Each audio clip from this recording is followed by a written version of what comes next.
Tollywood industry సర్కిల్స్లో fire brand నటిగా పేరుగాంచిన హేమ ఏ విషయంపై అయినా ఎటువంటి మొహమాటం లేకుండా మాట్లాడుతుంది అన్న కామెంట్స్ ఎప్పటి నుంచో ఉన్నాయి.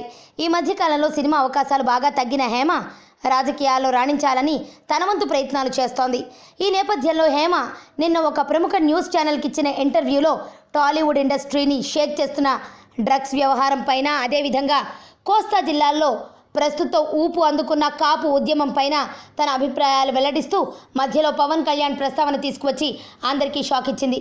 కాపులు ప్రస్తుతం ఎదుర్కొంటున్న అనేక సమస్యలను వివరిస్తూ కనీసం ఈ సమస్యలపై స్పందించకపోవడమే కాకుండా కనీసం పవన్ తాను కాపు సామాజిక వర్గంలో పుట్టాను అని చెప్పుకున్న సందర్భాలు కూడా లేకపోవడం ఆశ్చర్యకరం అంటూ సంచలన వ్యాఖ్యలు చేసింది హేమ. దీనితో హేమ కామెంట్స్ను నిశితంగా పరిశీలిస్తే కోస్తా జిల్లాల్లో ప్రముఖ సామాజిక వర్గంగా ఎన్నికల్లో కీలక పాత్రను పోషించే కాపు సామాజిక వర్గ సపోర్ట్ పవన్కు ఉండదా అన్న భావన హేమ కామెంట్స్ను విన్నవారికి అనిపిస్తుంది. ఇదే సందర్భంలో ఆమె మాట్లాడుతూ తనకు ఆంటీ ముద్ర మీడియా వేసింది అంటూ మీడియాపై సెటైర్లు వేసింది హేమ.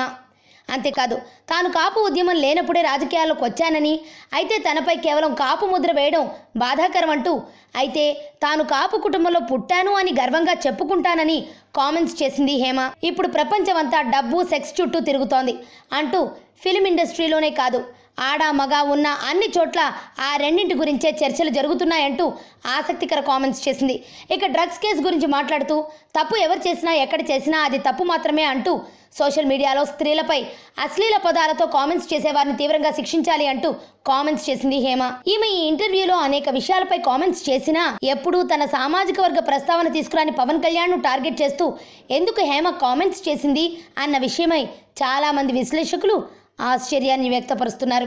ఆరోగ్యవంతమైన జీవితం కోసం మనం పాటించాలి కొన్ని నియమాలని. చిన్ని చిన్ని చిట్కాలతో చింతలేని జీవితాన్ని ఎలా గడపాలి అనే దానికి వీక్షిస్తూనే ఉండండి మన ఆరోగ్యం యూట్యూబ్ ఛానల్. మరిన్ని ఆరోగ్య సూత్రాలకు సబ్స్క్రైబ్ చేసుకోండి.